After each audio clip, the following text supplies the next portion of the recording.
Hey guys, Wendy here with Calendly Creations. I'm here with a quick tutorial on how to turn your logo or any other image into a sticker. This is me and my son right here, and as you can see, we have this cute little border around us, and we can do that and then print and cut to create stickers. So this will be the first video in a series where we just learn to do the border of an image so that we can take that and move forward to create our stickers. So I'm going to use my logo, and this is one that you can see has nothing behind it. I drag it over there. It doesn't have a background, as opposed to this one with the purple, and you could do any color you want and you can create a nice little background. Now, I am going to suggest that you download Inkscape if you don't already have it. That is what I used, and I'm going to use it very minimally here because I don't want to take you too much out of your comfort zone. So we're just going to do one small step in there and then come back to Design Space to kind of clean up our background image like we have with this purple here, just so you're not overwhelmed. So let's just start with the very basics. So what I like to do is take a screenshot of my image that I'm going to put in Design Space. And on a Mac, it's Shift-Command-4, and then you drag over the image and you take your screenshot. So now I'm going to come down here. You see I have this Inkscape icon. Well, I already opened a window for it, so I already know it's over here, but it's very easy to open a document, and it looks like this. And what it's going to ask you to do is import your image. So you go to File up here in the left, and you go to Import. And it'll bring you to all of these things, in my case, that are, as you can see, highlighted. It's on my desktop. And I know it's a screenshot because I just took a screenshot of the image. And I'm going to kind of scroll through until I find it. And there it is. I'm going to open that right up. I'm going to hit OK. And here's my image. Now, before I pull it over, move it, do anything to it, I want to come up right here and lock my image so it doesn't get distorted. I don't want to make it larger and then make it look strange. I want to keep the proportions the same. And I'm going to make it a little bit bigger so I can see it. And then you want to come to the top, and if you look up here, File, Edit, View, Layer, Object, you want to go to Path. And you want to hit on Path, and you want to scroll down and hit Trace Bitmap. Now I like to get rid of the smooth check mark right there. I also like to add Remove Background right there, and make sure you check the Live Preview box that's right there so you can see your image. Now typically your threshold will be about 0.450, and you will see your image over there on the right, and it'll change as you move your arrows up and down. Now you can see as I increase the threshold, it's getting a little bit darker. So in this case, I actually would like it to be a little bit darker. It's going to look a little bit clearer. You can see that my letters are more visible this way. So basically, it's creating a copy of what's in this box over here. So when that looks good, I hit OK. And it actually copied right onto there. It's on top of my other image. You want to come up to this red X over here in this box that we were just working on, just close out of it.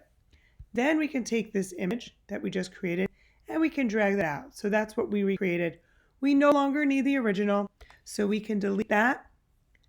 And now what we want to do is create our background. So it's really neat. This is a little bit of a shortcut. I know there's a couple ways to do these things here in Inkscape, and this is just one of them.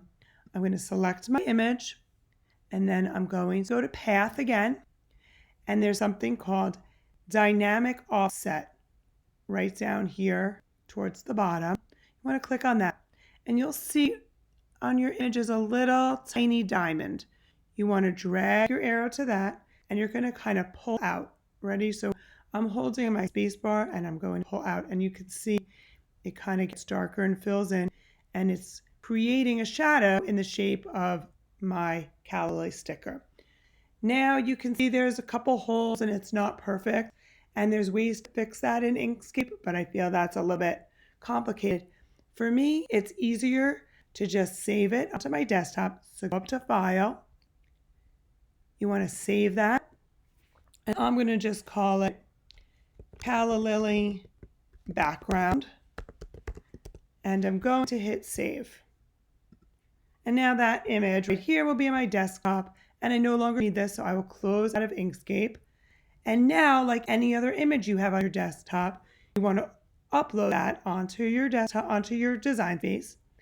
So just hit upload, upload image, browse, and for some odd reason, it appears as nothing. It just looks white, but it's there, I promise. And it says Calla Lily background SVG, so I know that's it.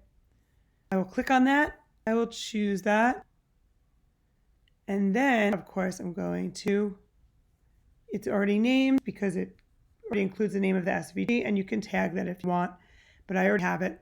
So I'm just going to hit save. And once that saves, just as you would do any other time, you'd insert that image onto your desktop. Now, it's not pretty. It's got some holes in it, as you can see. I think the easiest way to remedy that is just to go in here and take a shape.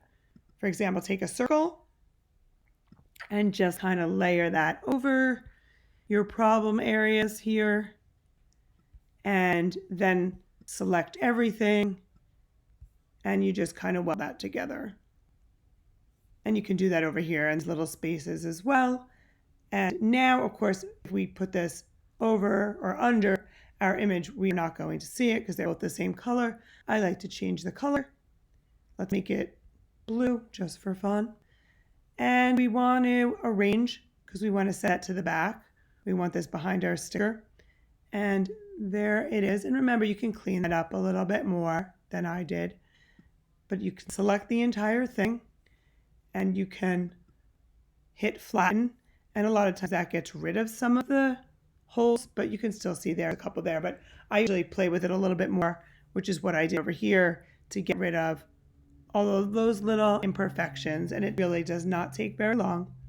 And by hitting flatten, now this is one cohesive image. So if we send it to print and cut, we would be able to have this beautiful sticker with our logo.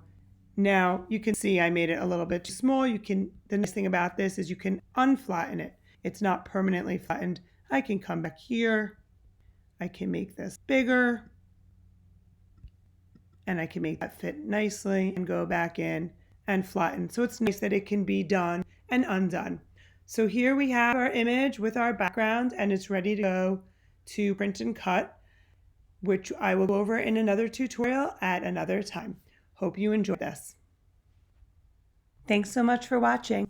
Please be sure to like this video and also subscribe to my YouTube channel and turn on that notification bell so that you never miss a video. Also, you can follow me on Instagram at Calla Lily Creations. And if you have any questions or comments, please do so below. Happy crafting!